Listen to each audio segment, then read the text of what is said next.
सोप्या पद्धतीत पावभाजी न कलर घालता रेडी। नमस्कार, आज आपण बनवणार आहोत पावभाजी। त्याच्यासाठी एकदम सोप्या पद्धतीत त्याच्यासाठी लागणारे साहित्य हे मी 4-5 बटाटे सोलून घेतले, फ्लावर, थोडासा फ्लावर, ओला मटार आणि शिमला मिरची असे 4 हे मी स्वच्छ धुवून घेणार आहे।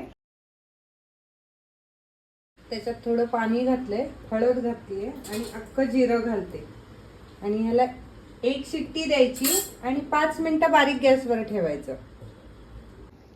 पावभाजीसाठी लागणारे साहित्य: पावभाजी मसाला, लाल मिरची पावडर, धना पावडर, जिरा पावडर, हळद, बटर, साखर, चवीपुरतं मीठ, लसूण, आलं, टोमॅटो, कांदा, शिमला मिरची मी अर्धी अशी बारीक चिरून घेते, लिंब, कोथिंबीर। आता आपण मिक्सरच्या भांड्यामध्ये पहिला कांदा आणि टोमॅटोची ग्रेव्ही करून घेऊ आणि त्याच्यातच आलं लसूण टाकते। गॅस लावून घेऊ, तोपर्यंत कढई तापेल।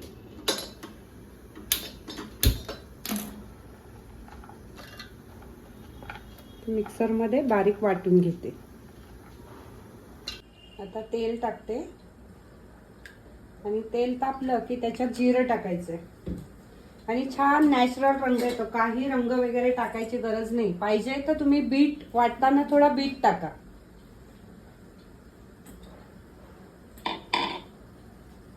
आता थोडं जिरं घातलंय, आता हिंग घालते, मग हा कांदा टोमॅटोचं वाटण घालते त्याच्यात ग्रेव्ही।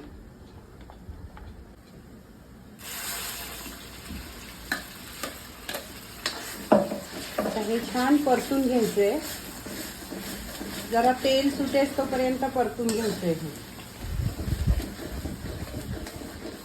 अंगावर उडतं म्हणून त्याच्यावर झाकण ठेवा।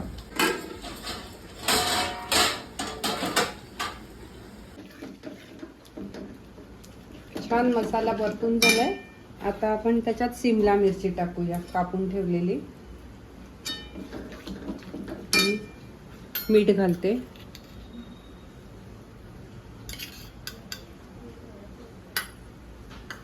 हळद, लाल मिरची पावडर, तुम्हाला जितकी तिखट हवे तेवढी घाला, धना पावडर 1 चमचा, साखर चवीपुरतं। शक्यतो आपण 3 टोमॅटो घातले तर 3 चमचे छोटे साखर घालायची आणि 2 चमचे पावभाजी मसाला।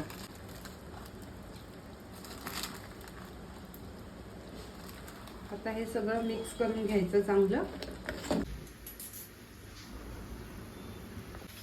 अशा प्रकारे सगळं मिक्स करून घेतलंय।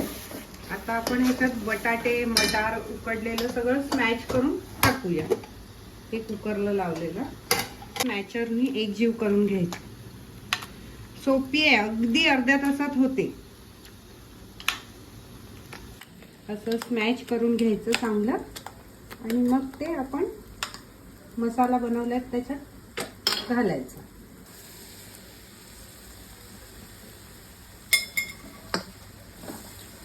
आणि हे मिक्स करून घ्यायचं। आणि तुम्हाला पाहिजे तेवढं पाणी घाला त्याच्यात, जाड पातळ, आणि हे असं छानपैकी मिक्स करून घ्या। गॅस बारीक ठेवा, नाही तर हातावर उडते स्मॅश करताना, त्याची काळजी घ्या। आणि वरून आता पावभाजी झाली पूर्ण रेडी की वरून बटर घालायचंय। आता मी 2 चमचे बटर घालते,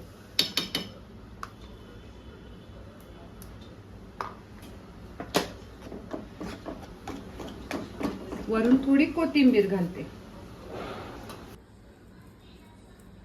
वरून कोथिंबीर घातली, झाली आपली पावभाजी रेडी।